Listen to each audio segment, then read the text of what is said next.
selamat Bu. Selamat Pak. Ada apa Pak? Kok tiba-tiba panggil saya? Kok tiba-tiba panggil saya? Baik Bu, terima kasih. Jadi begini Bu. Begini bagaimana Pak? Saya ini mau buru-buru ke gereja, mau beribadah. Bapak tahu kan ibadah? Ya, saya tahu. Sudah. Ibu tahu kesalahannya apa? Bagaimana saya tahu Pak? Bapak saja tidak kasih tahu saya. Begini Bu. Kesalahan ibu itu pada saat berkendara, ibu tidak menggunakan helm. Asal Bapak tahu ya, saya lebih nyaman memakai topi. Saya lebih nyaman memakai topi. Saya ini orang Katolik. Kalau Bapak permasalahkan topi saya, berarti Bapak cari masalah dengan saya. Bukan begitu Bu. Permasalahannya adalah pada saat berkendara, selain keselamatan ibu sendiri, kalau ibu tidak menggunakan helm, ibu telah melanggar pasal-pasal. Saya sudah tahu Pak, setiap pengendara wajib menggunakan helm. Saya melanggar pasal 291 dan 106. Setiap pengendara motor wajib pakai helm. Kalau tidak dikurung selama 1 bulan, denda paling kurang 250.000. Betul kan Pak? Ya betul. Ya, baik Bu.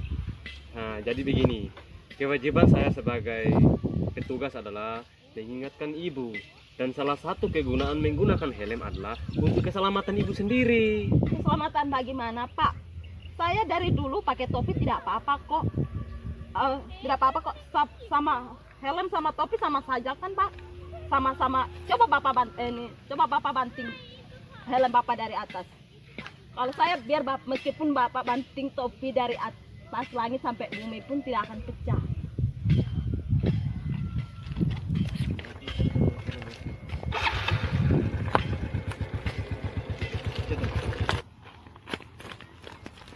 Kenapa tidak ditilang, men? Pak, tidak semua orang memiliki pandangan yang sama tentang hukum. Kita tidak bisa menghadapi mereka dengan cara yang sama. Kita harus menghadapi mereka yang cara berbeda pula. Tapi tadi kan dia yang Ya, marah-marah, Pak. sudah Bu. Jadikanlah semua perbedaan sebagai suatu keunikan dalam berbangsa dan bernegara. Tetapi ingat, yang terpenting adalah kesadaran dan perbedaan itu memiliki kesatuan dan persatuan untuk hidup bersama dalam negara kita yang tercinta ini. Ya sudah. Kita istirahat aja dulu.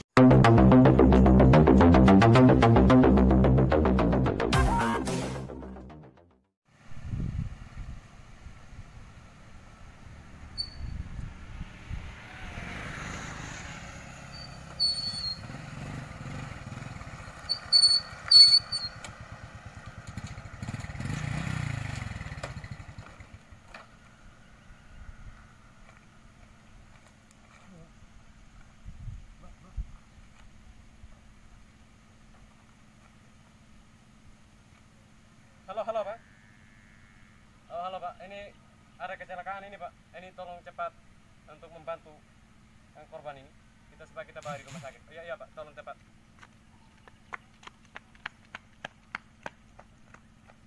Oh iya Pak, kita bantu Pak.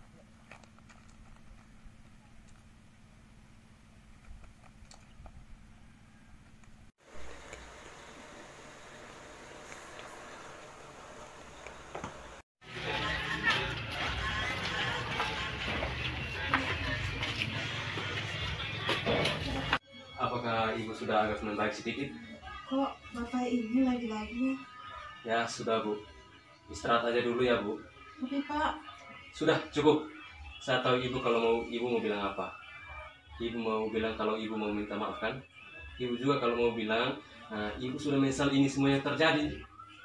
Ibu juga jangan bahas-bahas lagi tentang helm dan topi. Apalagi Ibu bahas topi yang jatuh dari atas langit ke bumi. Pada kenyataannya Ibu yang jatuh dari atas motor. Ya sudah Bu, ini ada titipan dari hadiah untuk Ibu, nanti diserahkan ya. terima kasih Pak Polisi. Ya, ini permisi ya Bu. Ini ada titipan dari Pak Polisi. Saya permisi sebentar.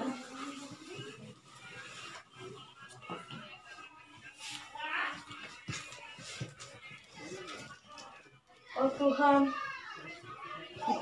oh Tuhan, ampunilah saya yang telah melanggar aturan, menganggap aturan ini tidak benar, padahal sangat bermanfaat untuk berbangsa dan bernegara.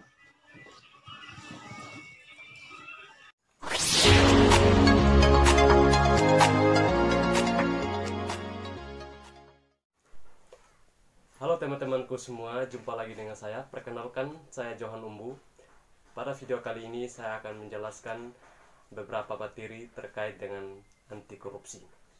Di sini ada 3 strategi pemberantasan korupsi atau anti korupsi atau cara mengatasinya. Yang pertama, ada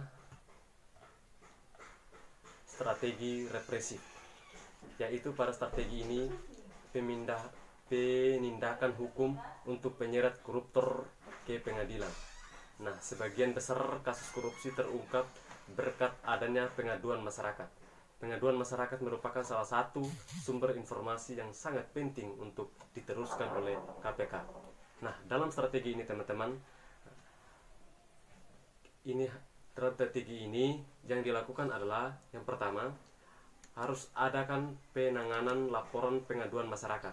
Maka KPK melakukan proses verifikasi dan penelahan.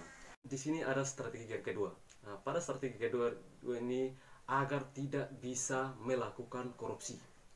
Nah, strategi yaitu strategi perbaikan sistem. Nah, strategi ini banyak sistem yang diterapkan di Indonesia memberikan puluhan tindakan pidana korupsi. Sistem yang baik minimalisir terjadinya tindakan pidana korupsi, maka itu perlu perbaiki sistem. Misalnya, yang pertama, mendorong transparansi penyelenggaraan negara seperti yang dilakukan KPK penerima pelaporan LHKPN atau laporan baru kekayaan penyelenggara negara, dan juga gratifikasi. Nah, yang kedua, memberikan rekomendasi kepada kementerian dan lembaga terkait untuk melakukan langkah-langkah perbaikan. Nah, dan yang ketiga, memodernisasi pelayanan publik dengan online dan sistem pengawasan yang terintegrasi agar lebih transparan dan efektif. Yang ketiga teman-teman, agar tidak mau melakukan korupsi, agar masyarakat, mungkin para masyarakat, pemerintah tidak melakukan korupsi, maka ada strategi yang kita mungkin saya jelaskan. Yang pertama, mungkin strategi edukasi dan kampanye, yaitu strategi pembelajaran pendidikan anti korupsi dengan tujuan membangkitkan kesadaran masyarakat mengenai dampak korupsi, mengajak masyarakat untuk terlibat dalam gerakan pemberantasan korupsi, serta membangun perilaku dan budaya anti korupsi. Tidak hanya bagi mahasiswa dan masyarakat umum, namun juga anak usia dini, teman, kanak-kanak, dan sekolah dasar. Oke teman-temanku semua, mungkin itu saja materi yang saya bisa sampaikan ke teman-teman semua, dan sedikit saya akan menyimpulkan yang terkait dengan strategi edukasi dan kampanye. Dan di sini strategi pembelajaran pendidikan anti korupsi.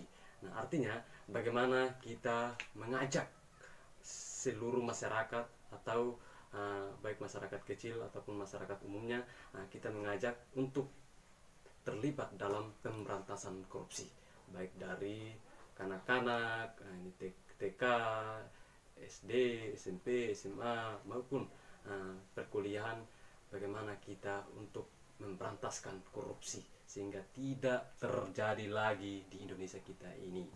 Nah, mungkin itu saja teman-teman. Jika ada kurang lebihnya, saya mohon maaf dengan sebesar-besarnya. Dan semoga video saya ini bermanfaat untuk teman-teman semua dan keluarga dan kerabat teman-teman semua, untuk memberitahukan cara untuk mengatasi korupsi atau tidak korupsi. Kalau tidak korupsi, Anda pasti hebat. Mungkin itu saja, terima kasih.